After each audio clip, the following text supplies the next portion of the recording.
안녕하세요. 사연을 시작하기에 앞서 구독과 좋아요 부탁드려요. 감사합니다.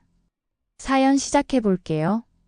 지금 생각해봐도 참 어이없었던 그 일을 말씀드릴게요. 결혼 전부터 시어머니는 제게 정말 잘해주셨거든요. 아니, 정확히는 저희 집을 좋아하셨다고 해야겠네요. 저희 부모님이 평생 가게를 운영하시면서 건물도 2채나 가지고 계셔서 경제적으로는 꽤 넉넉한 편이었어요. 저도 전문직에 종사하면서 남편보다 월급이 더 많았고요. 처음에는 단순히 저를 마음에 들어 하신다고 생각했어요. 남편은 정말 좋은 사람이었어요. 시어머니와 시누 이렇게 세 가족이 살고 있었어요. 시아버님은 남편이 어릴 때 시어머니와 이혼하셨다고 하더라고요. 그래서 시어머니가 혼자 남편이랑 시누를 키우셨다고 했어요. 시댁은 저희 집과는 정반대로 형편이 좋지 않았어요. 시누도 취직이 안 돼서 계속 집에만 있었고 남편 혼자 버는 돈으로 세 식구가 생활하고 있는 상황이었죠. 그래서 결혼 후에도 시댁을 모른 척할 수는 없었어요. 남편이 원래도 생활비를 드리고 있었는데 결혼했다고 해서 갑자기 안 줄 수도 없는 노릇이었거든요. 그래서 결혼 후에도 시댁에 용돈을 100만 원씩 드렸어요. 그런데 남편이 자기 집에만 줄 수는 없으니 친정에도 똑같이 드리라고 하더라고요. 그 마음이 정말 고마웠어요. 친정에서는 처음에 괜찮다고 마다하셨지만 저희는 양가에 똑같이 용돈을 드렸어요. 사실 결혼할 때 신혼집 구하면서 친정에서 2억이나 보태주셨거든요. 그래서 받은 게 있으니 저도 드리는 게 마음이 편했어요. 남편도 저도 맞벌이다 보니 그렇게 용돈을 드려도 크게 부담되지는 않았고요. 그런데 문제는 결혼하고 나서부터 시작됐어요. 시어머니가 남편 몰래 저한테 돈을 요구하기 시작하신 거예요. 그놈의 돈. 이런저런 핑계를 대시면서 돈 좀 보내달라고 하시는데 처음에는 다 보내드렸어요. 남편이 저랑 친정에 정말 잘해주기도 했고 시어머니가 시누랑 같이 사시는데 한 달에 100만 원으로는 부족하실 수도 있겠다 싶었거든요. 이번 달 전기세가 많이 나왔네. 좀 도와줄 수 있니? 이번에 동창들끼리 여행 가기로 했는데 나만 빠지기가 좀 그래서 그런데 용돈 좀 줄래? 시누 취직 준비하려니 학원비가 필요하다더라. 매번 그럴듯한 이유를 대시면서 저한테만 따로 돈을 요구하셨어요. 남편한테는 절대 말씀 안 하시고요. 처음에는 며느리로서 당연한 도리라고 생각했어요. 시어머니가 힘드실 텐데 도울 수 있으면 도와야지 싶었거든요. 그런데 점점 더 노골적이 되시더라고요. 가족끼리 밥 먹을 때도 너희가 사는 거지? 하시면서 절대 계산을 안 하세요. 어차피 저희가 사드리려 했는데도 그런 말을 들으면 기분이 좋진 않았어요. 매번 늘 돈 나가는 일에는 너희가 내는 거냐고 꼭 확답을 들으셔야 했거든요. 또 일부러 저희가 장 볼 때 따라오셔서 같이 장을 보시면서도 본인 것까지 다 저희 카드로 계산하게 하시고요. 정말 은근히 얄미운 짓을 많이 하셨어요. 그러고는 본인이 쓸 것들까지 잔뜩 담으시면서 자연스럽게 저희한테 계산하게 만드시는 거예요. 모든 남편 앞에서는 그런 모습을 잘 보여주시고 저만 있을 때는 또 노골적으로 그러시니까 은근히 스트레스였어요. 어느 날은 시누 취직이 계속 안 되니까 시어머니가 시누랑 같이 카페 같은 걸 해보고 싶다면서 저한테 가게 좀 내달라고 하시더라고요. 솔직히 부담스러웠어요. 사회생활 한번 제대로 안 해본 시누가 가게 차린다고 잘할 수 있을지도 의문이었고요. 남편과 상의 끝에 적어도 카페에서 아르바이트라도 꾸준히 해보고 이야기하자고 했어요. 그럼 그때 다시 이야기해보자고요. 그런데 시누는 3개월도 제대로 못 버티더라고요.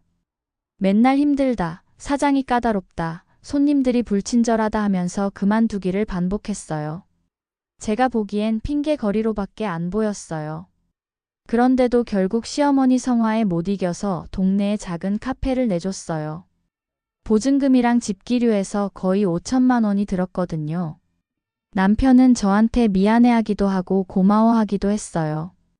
그래도 동네 장사라 큰 매출은 안 됐지만 생활에는 보탬이 되는 모양이었어요.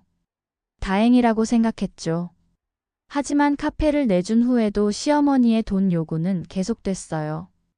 카페 운영하면서 부족한 재료비, 인테리어 추가 공사비, 심지어는 신우 용돈까지 저한테 달라고 하시더라고요. 카페 매출로는 생활하기도 빠듯하다면서 계속 손을 벌리시는 거예요. 정말 끝이 없더라고요. 제가 은행인 줄 아시나 싶었어요. 그런데 정말 극한으로 치달았던 건 신도시 아파트 이야기였어요. 저희 동네 옆에 신도시가 개발되면서 새 아파트들이 들어섰거든요. 시어머니가 그걸 보시고는 저한테 은근히 이사 가고 싶다는 얘기를 하기 시작하시더라고요. 처음에는 그냥 부러워하시는 줄 알았어요. 새 아파트가 깔끔하고 좋다면서 구경도 다녀오셨다고 하시고요. 그런데 점점 노골적으로 변하시더라고요. 지금 살고 있는 집 전세금을 빼면 7천만 원 정도는 나온다면서 거기에 좀 보태서 새 아파트를 사주면 좋겠다고 하시는 거예요. 그것도 모자라서 다른 집 며느리 이야기까지 들먹이시더라고요. 누구네 며느리는 이번에 새 집으로 이사하면서 합가를 했다면서 그 며느리는 정말 효부라고 칭찬하시는 거예요. 저한테는 직접적으로 사달라고 말은 안 하시면서도 계속 그런 식으로 스트레스를 주셨어요. 아파트 가격이 얼마 정도 한다면서 저희 집 형편으로는 충분히 가능하지 않겠냐고 하시더라고요. 어이가 없었어요. 결혼하면서 저희 집도 친정에서 보태줘서 대출까지 껴서 구했는데 저희 친정 형편 운운하면서 새 아파트로 이사하고 싶다는 게 전 도저히 납득이 안 됐어요. 시간이 지나고 저는 임신을 하게 됐어요. 그때 친정에서 차를 사주신 거예요. 그동안 저희가 드린 용돈도 한 푼도 안 쓰고 모아서 보태서 샀다면서 아이 키우려면 차 한 대 더 있어야 편할 거라고 하시면서요. 정말 감사했어요.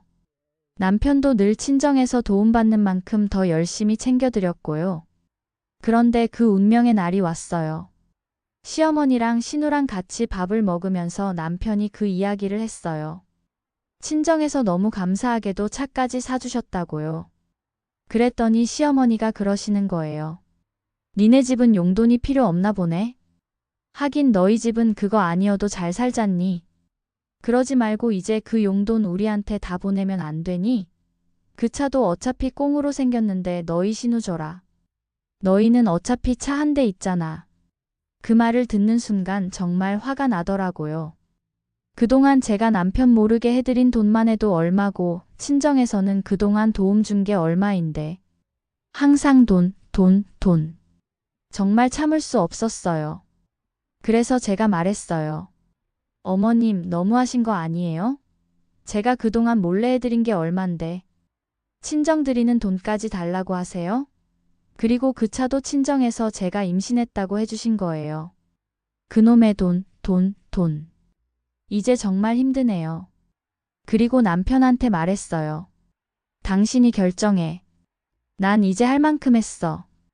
한 달 양가 용돈 동등하게 드리는 거 외에 앞으로 시댁의 지원은 절대 없을 거야. 동의하지 않는다면 우리 여기까지만 하는 게 좋겠어. 남편이 놀라서 물어보더라고요. 엄마, 나 몰래 이 사람한테 받은 거 있어요? 그러면서 시어머니한테 말했어요. 다신 저희한테 돈 요구하지 마세요. 가게까지 내드렸잖아요. 언제까지 자식한테 손 벌리실 거예요? 더 이상 지원 안 합니다. 그리고 제 손을 잡고 식당을 나왔어요. 집에 와서 남편이 그동안 자기 몰래 돈 많이 해줬냐고 미안하다고 하더라고요. 그래서 저도 지금까지 해드린 건 어쩔 수 없지만 앞으로는 제대로 선을 그었으면 좋겠다고 했어요. 항상 당연하다는 듯이 저한테 돈 요구하시고 친정 드리는 것까지 아까워하시는 거 이해 안 된다고요. 그런데 시어머니가 받아들이지 못하시는 거예요. 며칠 뒤에 전화가 오더라고요. 너 진짜 그럴 거야? 내가 널 얼마나 예뻐했는데. 네가 어떻게 그럴 수 있니? 어머님, 저희도 이제 아이 태어날 텐데 제대로 준비해야 해요. 그동안 충분히 도와드렸다고 생각해요. 충분히? 너희 결혼할 때 친정에서 2억이나 해줬다면서. 그런데 겨우 나한테 그 정도 해주는 게 아까운 거냐? 정말 어이없더라고요. 그 2억 때문에 지금까지 계속 돈을 뜯어간 거였구나 싶었어요. 어차피 그 돈은 신혼집 매매하는데 다 들어갔는데 말이죠. 어머님, 그 돈은 저희 신혼집 마련하라고 주신 거예요. 그리고 제가 지금까지 어머니한테 얼마나 해드렸는지 아시잖아요. 이제 정말 선을 그어야겠어요. 그 뒤로도 시어머니는 계속 연락하셨어요. 때로는 울먹이며 애원하시고 때로는 화를 내시면서 협박하시기도 하고요. 너 때문에 우리 아들 마음이 돌아섰어. 이렇게 될 줄 알았으면 결혼 허락 안 했을 거야. 남편도 처음엔 사이좋게 지내면 좋겠다고 했지만 시어머니가 계속 저만 탓하시고 돈 요구를 멈추지 않으시니까 결국 연락을 끊었어요. 신우도 중간에서 어쩔 줄 몰라 하더라고요. 처음에는 시어머니 편을 들었지만 카페 운영하면서 직접 돈 벌어보니까 그 돈이 얼마나 소중한지 알게 된 것 같았어요. 어느 날 신우가 저한테 따로 연락을 했어요. 엄마가 언니한테 너무 돈 얘기만 하는 것 같아서 미안하다면서 자기도 돈 버는 게 생각보다 이렇게 어려운 줄 몰랐다고요. 그래도 제 덕분에 가게라도 있어서 어떻게든 먹고 사는 거라고 고맙다고 했어요. 그렇게 신우와는 관계가 조금 회복됐어요. 그 이후로 저희는 시댁과 적당한 선을 지키며 살고 있어요. 용돈 외에는 지원을 끊으니까 그래도 신우가 카페 운영을 더 열심히 하는 것 같더라고요. 오히려 다행이에요. 지금 생각해봐도 그때 제대로 선을 그는 게 참 잘한 일이었다고 생각해요. 만약 그때 또 참고 넘어갔다면 지금까지도 계속 당하고 살았을 거예요. 물론 가족관계가 틀어진 것에 대해서는 아쉬움이 있어요. 하지만 제가 먼저 선을 그는 게 아니라 시어머니가 먼저 선을 넘으신 거잖아요. 저는 그냥 제 자리를 지킨 것 뿐이에요. 아이를 키우면서 더 확실해졌어요. 내 아이만큼은 이런 스트레스 받으며 자라게 하고 싶지 않다는 생각이요. 건강한 가정환경에서 자라야 아이도 행복하잖아요. 남편도 이제는 시댁 눈치 보지 않고 저희 가정에만 집중해요. 오히려 더 좋아진 것 같아요. 예전에는 항상 시댁 걱정 때문에 스트레스 받았는데 이제는 그런 게 없으니까 더 편해졌거든요. 신우는 가끔 아이 선물도 보내주고 안부도 물어봐요. 신우도 이제 철이 좀 든 것 같아서 다행이에요. 시어머니도 신우를 통해서 간접적으로나마 손자 소식을 들으시니 그것만으로도 위안이 되실 거라고 생각해요. 앞으로도 이 선은 계속 지킬 생각이에요. 한번 무너지면 다시 시작이거든요. 제가 행복하게 살 권리도 있잖아요. 시댁 눈치 보면서 스트레스 받으며 살고 싶지 않아요. 친정에서 해주신 모든 일들에 대해서도 정말 감사해요. 사실 친정의 지원도 그동안 친정 부모님이 열심히 일한 대가인데 자식이라는 이유로 혜택을 받은 거니까요. 이제는 정말 마음이 편해요. 더 이상 시댁 눈치 볼 필요도 없고 몰래 돈 요구받을 일도 없고 가족끼리 밥 먹으면서 눈치 볼 일도 없고요. 정말 시원하답니다. 결혼 생활에서 가장 중요한 건 부부가 하나 되는 거라고 생각해요. 시댁이나 친정이나 모두 중요하지만 우선순위는 확실히 해야죠.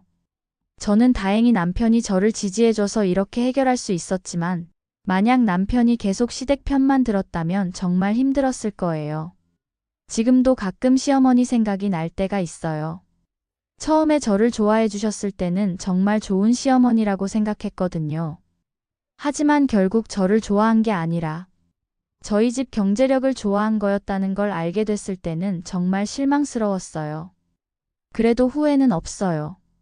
제가 선택한 길이고 이렇게라도 해야 제 가정을 지킬 수 있었거든요. 앞으로도 흔들리지 않고 제 자리를 지킬 생각이에요. 아이가 자라서 이 이야기를 들으면 뭐라고 할지 모르겠지만 적어도 엄마가 당당하게 살았다는 건 알아줄 거라고 생각해요. 그것만으로도 충분해요. 제 긴 이야기를 끝까지 들어주셔서 감사합니다. 구독과 좋아요, 알림 설정까지 잊지 마세요.